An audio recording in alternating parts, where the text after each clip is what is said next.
We're at Standedge Tunnel. This is the eastern portal just there at Marsden. It's 3.5 miles long. It took 2 engineers, 2,500 navvies, of which 50 of them died, and it cost just under £124,000 back in the day to build. It's weird because the renovations cost over 5 million. There you go. It's one of 4 tunnels that run parallel to the canal tunnel through to the other end near Diggle. The other 3 are railway tunnels, and one of them is still the main line for TransPennine Express trains between Leeds and Manchester. I'm in one of the disused railway tunnels here at Standedge. There's 4 tunnels altogether. 3 of them are railway lines, 2 of them are single track railway tunnels. They're the ones that are disused. There's the South Tunnel first, then the Central Tunnel, which is this one. You've got the Canal Tunnel just slightly set down, and then you've got the live railway tunnel just to the left of that. That carries the main TransPennine Express trains from Leeds to Manchester. Let's go and have a look at an adit.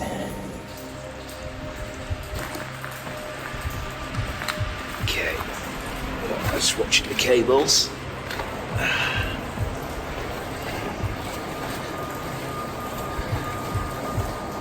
So this is the drainage that runs between the tunnels. Just under there is the connecting tunnel from the North Tunnel. So the water that runs into the tunnels that comes under the old railways through this drainage ditch, and it goes out into the canal. Football. We've been playing football down here. So just under here we're in to the canal. So we've got the canal, more drainage from the other side.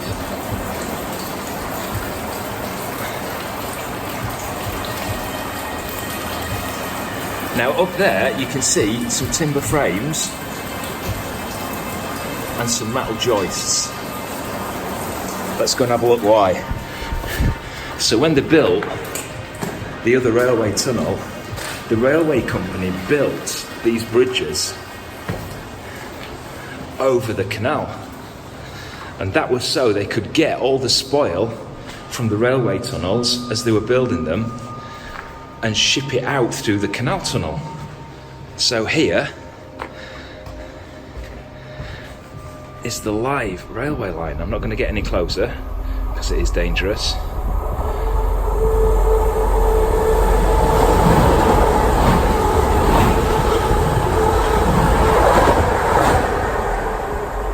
It's hard to believe that there's 4 parallel tunnels running together, interconnected by these corridors, 400 and odd feet above sea level, below the Pennines, that have got layers of this brick-built support. Imagine the hours, weeks, months and years of hard work that went into just creating this, and it's still here hundreds of years later. It's absolutely amazing. We're going to go back up these steps and back out into the disused tunnel. It is so dark. If I just turn the lights off completely, you can just see the light at the end of the tunnel 3 miles away. Can you see that?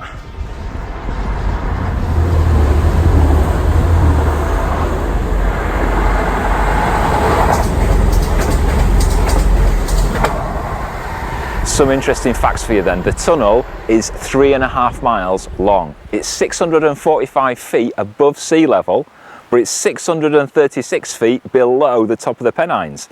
That makes it the longest, highest, deepest canal tunnel in the UK. The tunnel was supposed to open in 1799, but things weren't going well for the engineer Benjamin Outram. First of all, they found out that one end of the tunnel here at Marsden was higher than the other end at Diggle. It's not good when you want to build a canal, is it? But then there was all sorts of things going wrong. They were having floods, there was water coming into the tunnel, and part of the system collapsed here at Marsden. So it really wasn't going all that well, and he ended up resigning. Thomas Telford came in, and they got Thomas to advise on how to complete the tunnel. first thing he found is it wasn't even running level. One was slightly left of the other. And that's why the tunnel now has got two bends in it.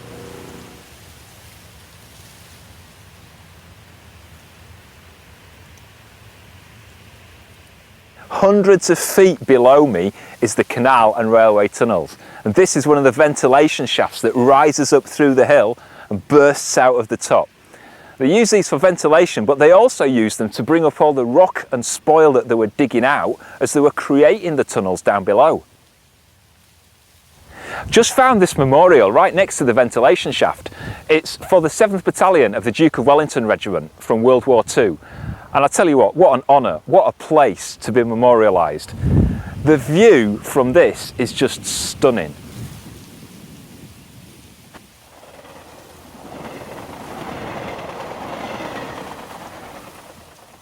Back in the day, this was a really busy place, and up to 40 boats a day would be coming in and out of the tunnel. Because there's no towpath in there, so no horses to pull it along, no steam or diesel engines back in the early 1800s to get through that tunnel. So they used to leg it, basically laying on boards at the side of the boat or on top and pushing their way through with the legs. Sounds like too much hard work, doesn't it? It would take about an hour and a half to get an empty boat through there, but if it was full of cargo, it could be up to 4 hours.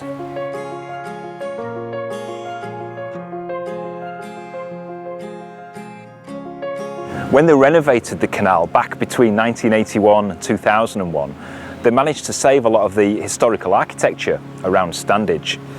Just behind me is where the lockkeeper's cottage used to be. It's now a cafe. And the visitors centre used to be the warehouse for Standedge. It used to store coal and wool and grain that they used to carry between Huddersfield and Manchester.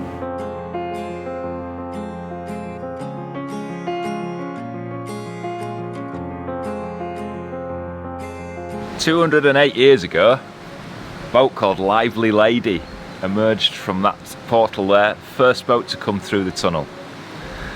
We're going the other way in about an hour, as we've got a few things to do on the boat. We've got to take the kayak off, we've got to take the cratchers down, make sure the navigation lights are off and the chimney cap is on. Just preparation work before we get in there. Not very big. I hope we can get out unscathed. Probably not.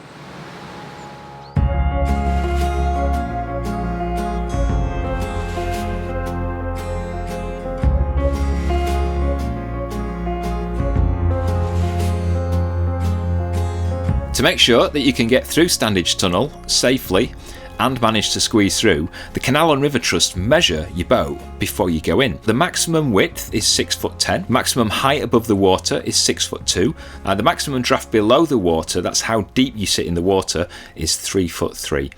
So luckily, Silver Fox measures up perfectly, and we're just about ready to go.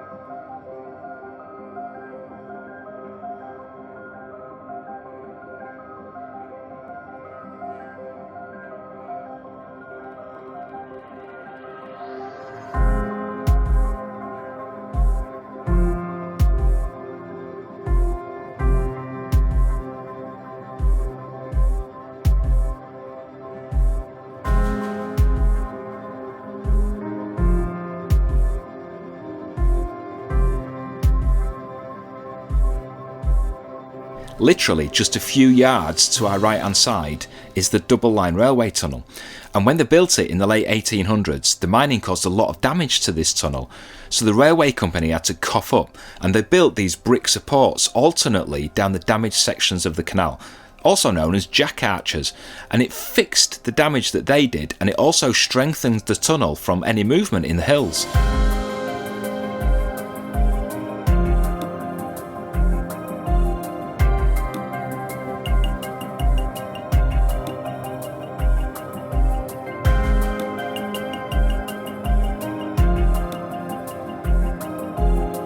See these marks in the tunnel roof? They are the original drill marks from when the tunnel was built using hand tools and dynamite. So to cut through the rock, you'd get two guys, one holding this long metal bar with a sharp end on his shoulder, and he'd slowly twist it as his mate hammers the other end as hard as he can. And once they drilled a hole deep enough to get a stick of dynamite in, they'd light the fuse, everybody runs away, it blows a section of the rock down, and that was taken away using horse gins. They'd come back and do it again.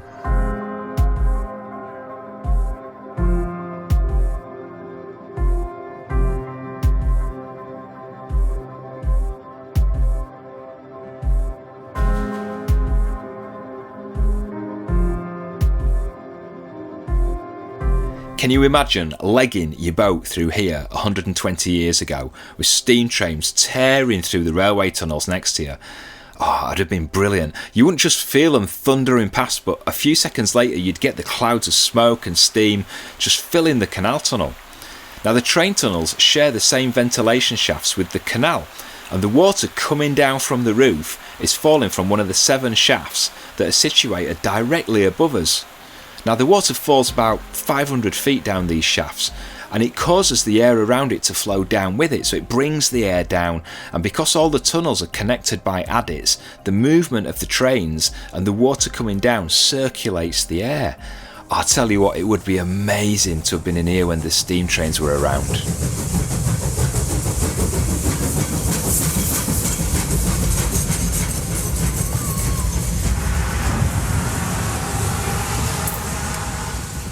This is the first of the checkpoints. This is where the chaperone from the Canal and River Trust can get off the boat and let the control room know that we're at this point safely.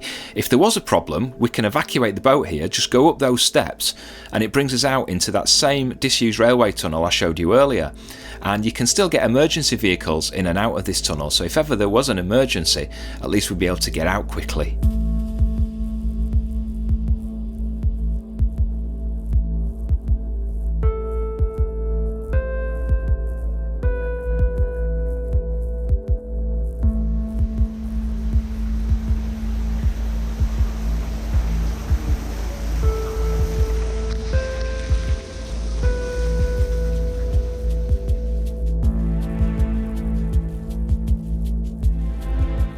You might be able to just see a right hand bend coming up, and this is where, you remember when I was talking earlier about Thomas Telford advising the canal company that the tunnels weren't being built in alignment, one was slightly off to the other, so this is how they overcame it. They built an S bend, so first of all we bear right and then we'll bear back left again.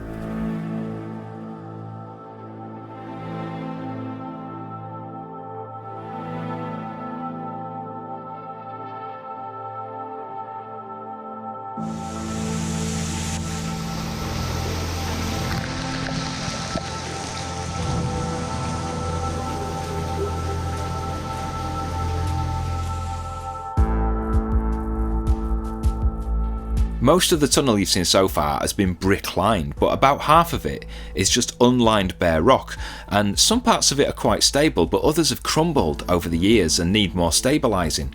So a lot of work was done during the restoration in the 1990s, and you might be able to see these rock bolts buried about 1 metre deep into the rock. It's filled with a compound, it grips the bolts, and hopefully it's supposed to prevent any further movement of the rock.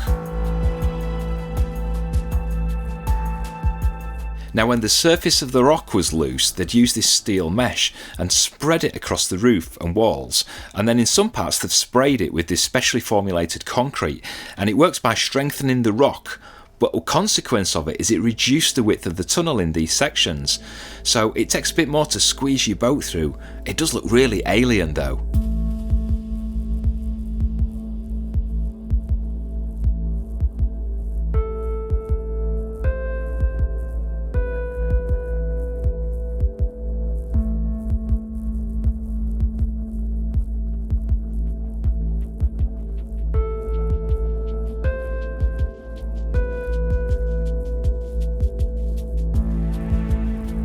You can just see the lights at the end of the tunnel, but we're still about 40 minutes away from it, and even though it looks like a straight line from here, the light disappears a few more times before we reach the end.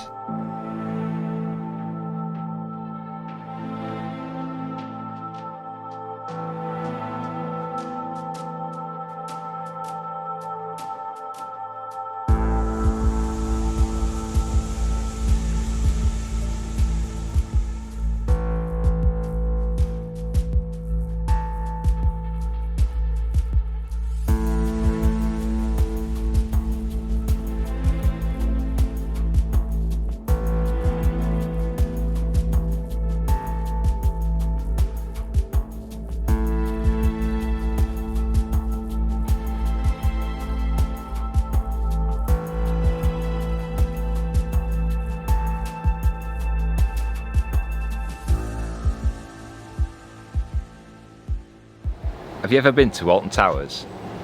You know that really scary ride that you don't want to go on, and your mate talks you into it, I talked him into it. and it ends up being brilliant, and you want to do it again? And we're not doing it again. We are doing it again. So we got through an hour and 29 minutes, which is brilliant. Good going. Sean drove all the way through.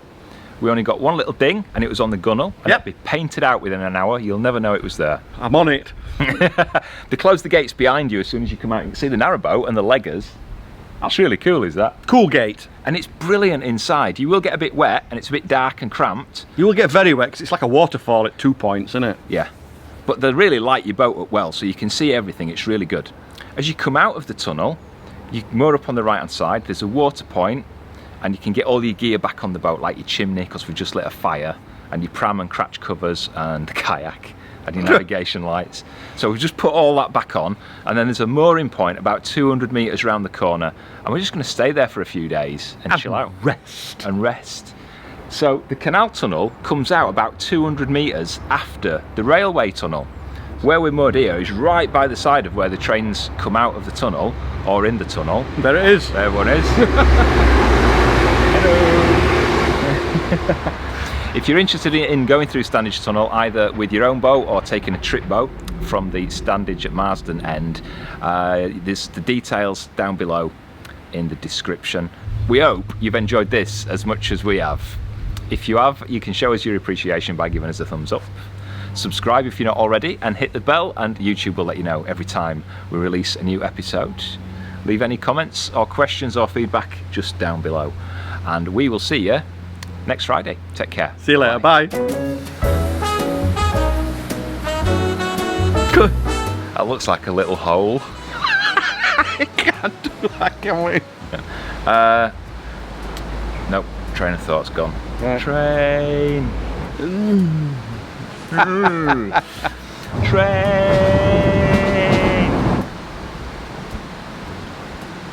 Don't want to go.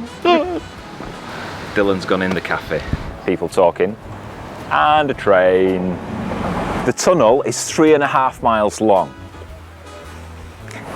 Train.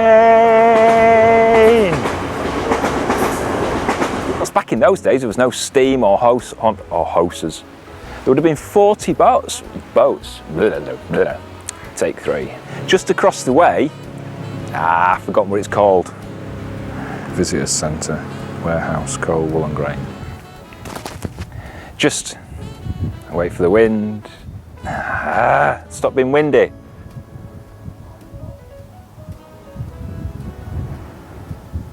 Just found this memorial right next to the ventilation shaft. That'll do.